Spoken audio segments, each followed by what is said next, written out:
अगर कुर्सियों पर बैठेंगे तो देश कैसे चलेगा, ये इन्होंने कहा था। तो हम अयोग्य हैं, तुम योग्य हो, मैं योग्य लोगों को चेतावनी दे रहा हूं। आओ फूल सिंह बरैया से बहस करो, आओ। मैं आपसे मैं बहस के लिए तैयार हूं, मैं बहस के लिए तैयार हूं और कुश्ती के लिए भी तैयार हूं।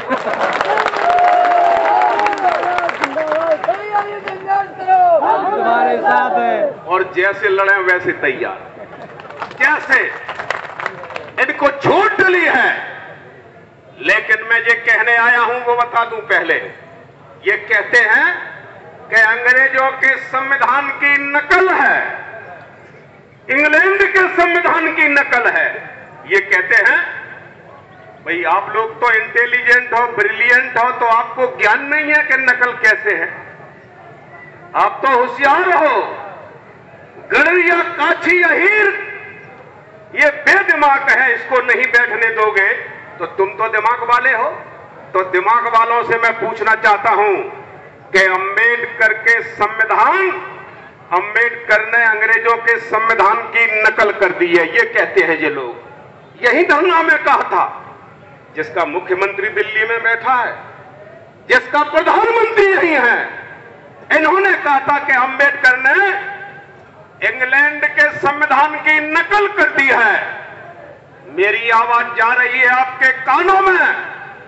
अगर आपके कानों में मेरी आवाज नहीं जा रही तो तुम्हारे सीआईडी के लोग चारों तरफ होंगे यहां पर। मैं उनसे कह रहा हूं, ऐ सीआईडी के लोगों, ऐ इंटेलिजेंस के लोगों, ऐ दिल्ली पुलिस के लोगों, जाओ इनके कान में वायरलेस घुसेड़ दो कि फूल सिंह बरैया क्या कह रहा है। तब तो इनको पता लगेगा नहीं मैं क्या कह रहा हूं।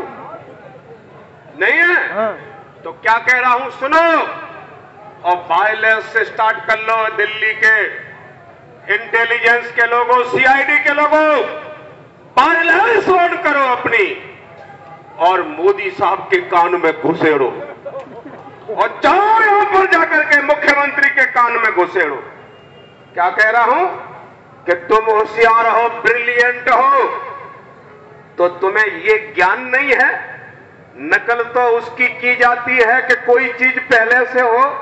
इंग्लैंड का तो संविधान ही नहीं है, नकल कहां से हो गई।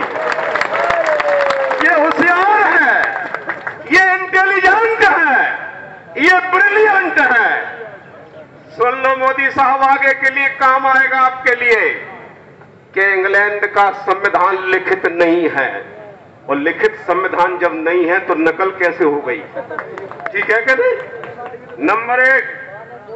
नंबर 2, हमारे भारत के संविधान में महामहिम राष्ट्रपति महोदय का चुनाव होता है, और लंदन में राष्ट्रपति महोदय का चुनाव भी नहीं होता है, राजा का लड़का बनाया जाता है।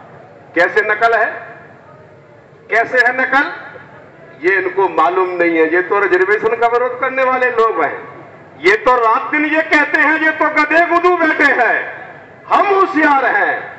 तो हम कहना चाहते हैं हमारी राज्यसभा का इनडायरेक्ट चुनाव होता है, और लंदन में, ब्रिटेन में राज्यसभा का चुनाव होता ही नहीं है, वहां तो मनोनीत किए जाते हैं। हमारे देश की जुडिशरी स्वतंत्र है, और इंग्लैंड की जुडिशरी स्वतंत्र ही नहीं है। और मैं आपसे कहना चाहता हूं, हमारे संविधान में क्या लिखा है बाबा साहेब अंबेडकर ने, आदिवासियों का विकास करूंगा। क्या ब्रिटेन में आदिवासी है, बताओ। ब्रिटेन में ना, इंडिया के अलावा कहीं कोई इस प्रकार की जातियां नहीं है जो देश में है। शेड्यूल कास्ट के लोगों का भला होगा, वहां पर शेड्यूल कास्ट ही नहीं है, ओबीसी ही नहीं है, और ये कहते हैं नकल है। ये कैसे नकल है। हाँ, एक बात सही है कि नकल नहीं है, लेकिन हमने कोई अच्छा काम करता है उसकी बात को हमने स्वीकार किया है। कैसे किया है। हमारे देश में जब उसका पति मरता था तो उसकी पत्नी सती कराते थे। पत्नी को जबरदस्ती पकड़ करके पति के साथ चिता में जला देते थे और इंग्लैंड में नहीं जलाते थे। तो बाबा साहब ने ये मुद्दा, ये बिंदु वहां से ले लिया, क्योंकि बाबा साहब के भी तमाम ऐसे मुद्दे हैं जो पूरा दुनिया स्वीकार करने को आज तैयार खड़ा है। तो अच्छा काम भाई, तुम अपने घर में महिला को क्या कहते हो मालूम है? यहां महिला को क्या कहा जाता है हमारे देश में? महिला को कहा जाता है ढोर गमार शूद्र पशु नारी, ये सब ताड़न के अधिकारी। ये कहा है तुलसीराम ने। तो जब तुलसीराम ये कह सकता है तो मुझे बताओ, तो इंग्लैंड में जब नहीं कहता तो बाबा साहेब अम्बेडकर ने कहा कि जिन देशों में महिला का सम्मान है, हम तो उन देशों के बराबर बैठना चाहते हैं, हम भी महिलाओं को सम्मान करेंगे। ये नकल है क्या? इसको नकल कहेंगे? लेकिन इन्होंने संविधान को धीरे धीरे धीरे इतना बदनाम कर दिया है और ऐसे कहते हैं जैसे नकल है। मैं आपसे कहूंगा कि संविधान को वो डैमेज करना चाहते हैं तो संविधान हमें आगे आकर के बचाने के लिए आना पड़ेगा। अगर वो संविधान को खत्म करने के लिए पसीना बहाएंगे तो आपको खून बहाना पड़ेगा। मंजूर है? बहुत बहुत धन्यवाद। इसके ऊपर जरूरत पड़ेगी बाबा साहेब अम्बेडकर के संविधान को बचाने के लिए, अगर हमें जरूरत